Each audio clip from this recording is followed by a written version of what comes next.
Zdravo svima! Dobrodošli na kanal Šta za ručak. Danas pravimo belu čorbu od oslića. Pripremimo sve što nam je potrebno. U šerpu sipamo malo ulja i stavimo da se zagreje. Za to vreme sitno iseckamo jednu manju glavicu crnog luka.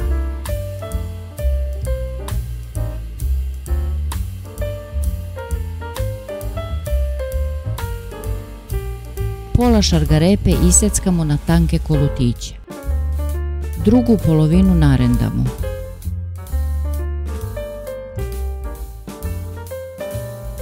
Iseckamo i koren peršuna na kolutiće. Jednu suvu ljutu papričicu presečemo na pola, a može i bez nje. U zagrejano ulje dodamo luk, šargarepu i peršun. Malo posolimo i pržimo na srednjoj temperaturi.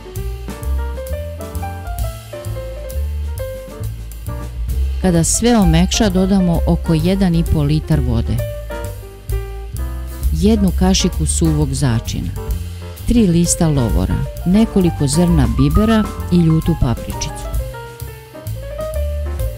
Kada provri, dodamo jednu kašiku sirćeta, 400 g oslića isečenog na parčiće. Kuvamo oko 15 minuta. Jednu punu kašiku brašna razmutimo sa malo vode. Dodamo u čorbu i kuvamo još 6-7 minuta. Ako vam se dopao ovaj recept, lajkujte i zapratite kanal. Prijatno!